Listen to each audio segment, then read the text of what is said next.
وسعى في خرابها أولئك ما كان لهم أن يدخلوها إلا خائفين لهم في الدنيا خزي ولهم في الآخرة عذاب عظيم ولله المشرق والمغرب فأينما تولوا فثم وجه الله إن الله واسع عليم صدق الله العظيم۔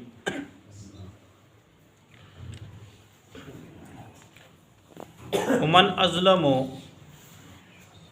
اور کون ہوگا اظلم سب سے بڑا ظالم، ممن اس سے منع جو منع کرے مساجد اللہ، اللہ کے گھروں سے، اللہ کے مسجدوں سے، ان یذکرا کہ اس میں اللہ یذکرا یاد کیا جائے، ذکر کیا جائے، فیہا ان گھروں میں سے، اللہ کے گھروں میں سے، اسمہ اللہ کا نام، وسعی فی خرابہا اور کوشش کرے اس کے غیر آبادی میں، اور کوشش کرے اس کی بربادی میں، اولئک یہ لوگ جو اس طرح کام کرنے والے ہیں، ما کان لہم نہیں لائق ان کے لیے، ان یدخلوہا کہ وہ داخل ہوں ان گھروں میں، ان مسجدوں میں، الا خائفین مگر اس حالت میں کہ وہ ڈرتے ہوں، ان پہ خوف الہ ہو، اللہ کا خوف ہو، لہم فی الدنیا خزی ان کے لیے دنیا میں بڑی رسوائی ہے، ولہم فی الآخرۃ عذاب عظیم اور ان کے لیے آخرت میں عذاب عظیم ہے، بڑا عذاب ہے۔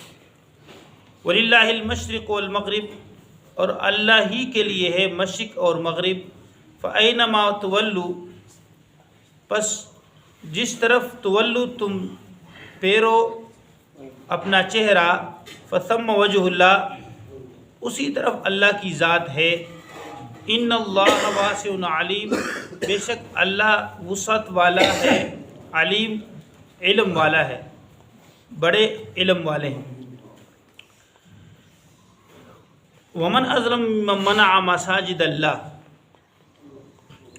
فرماتے ہیں کہ جب 6 ہجری میں مشرکین مکہ نے حضور پاک صلی اللہ علیہ وسلم 1500 صحابہ کرام کے ہمراہ عمرہ کرنے کی غرض سے گئے تھے، صلح حدیبیہ کے مقام پر جو ہے وہ ٹھہرے، تو جب پیغام بھیجا کہ ہم صرف عمرہ کرنے کے لیے کی غرض سے آ رہے ہیں اور ہمارا کوئی ارادہ لڑائی کا نہیں ہے، تو انہوں نے اجازت نہیں دی۔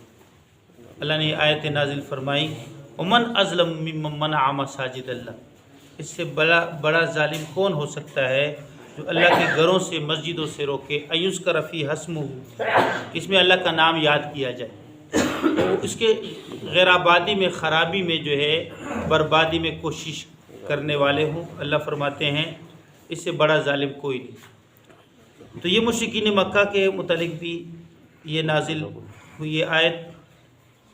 اس کے علاوہ جو عیسائی تھے یا عیسائیوں کے جو مشرک تھے،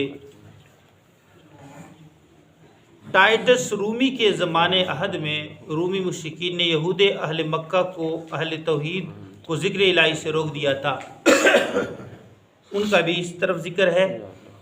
اس کے علاوہ قیامت تک جو لوگ اللہ کے گھروں سے روکتے ہیں، اس کے غیر آبادی میں، بربادی میں کوشش کرتے ہیں، یہ سارے اس وعید کے نیچے داخل ہیں۔ اللہ فرماتے ہیں کہ اللہ کے ہاں سب سے بڑا ظالم یہ ہے، اس سے بڑا کوئی ظالم نہیں جو اللہ کے گھروں سے لوگوں کو روکے صرف اس بات سے کہ وہ اللہ کا نام اس میں یاد کرے، اللہ کا نام اس میں یاد کرے۔ وَأَنَّ الْمَسَاجِدَ لِلَّهِ فَلَا تَدْعُوا مَعَ اللَّهِ أَحَدًا، مساجد اللہ کے لیے، اس میں صرف اللہ کا نام یاد کریں، اللہ کی عبادت کریں، اللہ کے سامنے رکوع کریں، اللہ کے سامنے سجدہ کریں، اور اللہ کے ساتھ کسی اور کو یاد نہ کریں۔ کیا مانا؟ اللہ کے ساتھ کسی اور شریک کو نہ پکاریں، فَلَا تَدْعُوا مَعَ اللَّهِ أَحَدًا، نہ پکاریں مع اللہ، ساتھ اللہ کے احد۔ اللہ فرماتے ہیں میرے گھر میں میرے علاوہ میرے ساتھ کسی شریک کو نہ پکاریں، میرا گھر میری عبادت کے لیے، میرے سامنے سجدہ رکوع ہو اور میری عبادت ہو۔ تو مشرک جو تھے بیت اللہ میں انہوں نے 360 بت رکھے تھے، 360 بت رکھے تھے. اور ایک مرتبہ جب انہوں نے دیکھا کہ نبی صلی اللہ علیہ وسلم حجر اسود کا بوسہ لیتے ہیں تو انہوں نے عرض کیا کہ دیکھو یہ بھی پتھر ہے، حجر پتھر ہے، تو کہ آپ اس کا بوسہ تو لیتے ہیں تو آپ ایسا بھی کریں نا کہ ہمارے بتوں کے سامنے بھی تھوڑا سا جھکیں، وہ بھی پتھروں سے بنے ہوئے ہیں. تو اللہ تعالیٰ نے فرمایا کہ اگر آپ اس بات کی طرف مائل ہوتے، اللہ نے حضور پاک صلی اللہ علیہ وسلم کو فرمایا لَقَدْ كِدْتَ تَرْكَنُ إِلَيْهِمْ شَيْئًا قَلِيلًا لَوْلَا أَنْ ثَبَّتْنَاكَ.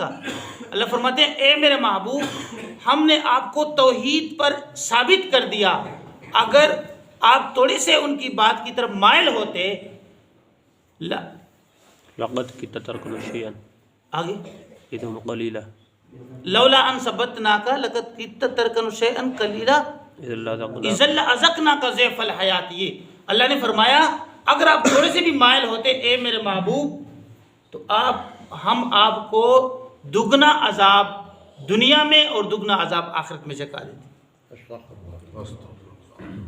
اللہ اپنے محبوب کو فرما رہے ہیں، اشارہ ہے امت کو کہ شرک جو ہے کسی کے لیے معاف نہیں.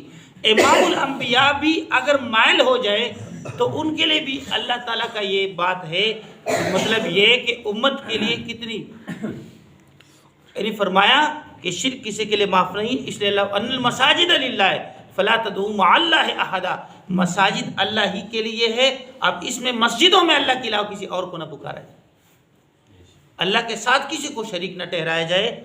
تو اللہ فرماتے ہیں کہ جو صرف میرا نام اس میں یاد کرتے ہیں. اب مشرکوں نے بت رکھے ہیں، اور امام الانبیاء 1500 صحابہ کرام کے ساتھ جو ہے وہ عمرہ کرنے کی غرض سے جا رہے ہیں اور اللہ کے صرف اللہ کا نام یاد کرنے کی غرض سے جا رہے ہیں، اور یہ مشرکین مکہ ان کو روک رہے ہیں. تو اللہ فرماتے ہیں کہ یہ سب سے بڑے ظالم ہیں. ومن اظلم ممن منع مساجد اللہ ان یذکر فیہا اسمہ، کون سب سے بڑا ظالم ہے اس سے جو منع کرے، روک دے اللہ کی مسجدوں سے، ان یذکر فیہا اسمہ، اس میں ایک اللہ کا نام پکارا جائے، وسعی فی خرابہا، اور کون اس سے بڑا ظالم ہے جو کوشش کرے ان مسجدوں کی غیر آبادی میں. اب فرماتے ہیں کہ قیامت تک یہ جو ہے، قیامت تک یہ قانون ہے کہ جو بھی اللہ کے گھروں کے غیر آبادی کی کوشش کر رہا ہے، کسی بھی شکل میں کر رہا ہے، اللہ فرماتے ہیں وہ سب سے بڑا ظالم ہوگا. اولئک ما کان لہم، اولئک یہ لوگ، ان کے ما کانا نہیں تھا ان کے لیے لائق، لہم ان کے لیے ان یدخلوہا کہ وہ داخل ہوتے ان گھروں میں مسجدوں میں، الا خائفین مگر اس حالت میں کہ وہ ڈرتے ہوئے، یعنی خوف کی حالت میں وہ داخل ہوتے، اللہ کا خوف ہوتا. صحابہ کرام رضوان اللہ اجمعین بھی جو ہے اللہ کے گھر میں داخل ہوتے، اللہ کا خوف ان کے اوپر طاری ہوتا.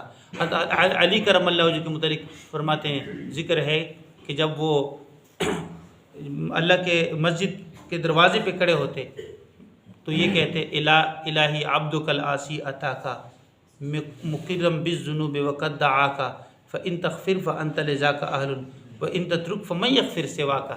یہ اشعار پڑھتے، اللہ کا خوف طاری ہوتا کہ یا اللہ گناہگار بندہ آپ کے در پر آیا ہے، دروازے پہ یہ اشعار کہتے. الہی کہ ہمارے اوپر یہ خوف ہوتا ہے، الہی عبدک العاصی اتاکا، یا اللہ گناہگار بندہ آپ کے در پہ کھڑا ہے، آ گیا ہے، مقرم بالذنوب وقد دعاکا، اپنے گناہوں کا اقرار کرتے ہوئے اس نے آپ کو پکارا ہے.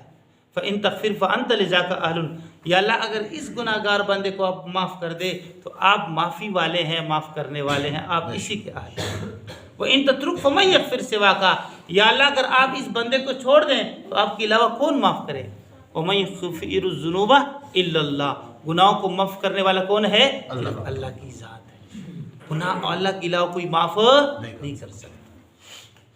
صحابہ کرام جب اذان کی آواز ہوتی تو چہرہ متغیر ہو جاتا. ابن عباس رضی اللہ عنہ کے متعلق عبداللہ بن عباس، چہرہ متغیر ہو جاتا اور جو ہے یعنی زرد پڑ جاتا. تو کسی نے پوچھا کہ آپ اذان سنتے ہی یہ حالت کیوں ہوتی ہے؟ فرمایا جس کو پتہ چلے کہ مؤذن کیا کہہ رہا ہے تو ان کی جو ہے ان کی اسی طرح حالت ان کی نیند اڑ جائے، ان کے اوپر خوف طاری ہو۔ تو میرے بھائی اللہ پکار رہا ہے، اللہ پکار رہا ہے، میرے بندو میرے پاس آؤ، سب سے بڑا میں ہوں۔ اب آپ جہاں کھڑے ہو اب ساری چیزیں آپ کی چھوٹی ہیں، اللہ کی ذات اور اللہ کی عبادت وہ بڑا ہے۔ اب اللہ کی اس لیے اللہ فرماتے ہیں، حدیث پاک میں آتا ہے الجفاء کل جفا، حضور فرماتے ہیں یہ اللہ کے ساتھ مکمل بے وفائی ہے۔ اس بندے کو پیدا بھی اللہ نے کیا، کھلاتا بھی اللہ ہے، اب جب اللہ اپنے پاس بلاتا ہے تو یہ بندہ اللہ کے پاس نہیں جاتا۔ من سمع منادی اللہ ینادی الی الصلاۃ فلا یجیبہ، جو اللہ کے منادی کی آواز سنے اور اللہ کی بات قبول نہ کرے، اللہ تعالیٰ ہم سب کے گناہوں کو معاف فرمائے، اللہ تعالیٰ ہم سب کو جو ہے عمل کرنے کی توفیق نصیب فرمائے۔ اللہ فرماتے ہیں لہم فی الدنیا خزی، ان لوگوں کے لیے جو اس طرح کام کرتے ہیں دنیا میں رسوائی ہے، یہ لوگ دنیا میں رسوا ہوں گے۔ وَلَهُمْ فِي الْآخِرَةِ عَذَابٌ عَظِيمٌ، اور اس کے لیے ان لوگوں کے لیے عظیم بڑا عذاب ہے۔ اللہ تعالیٰ ہم سب کی حفاظت فرمائے، آمین۔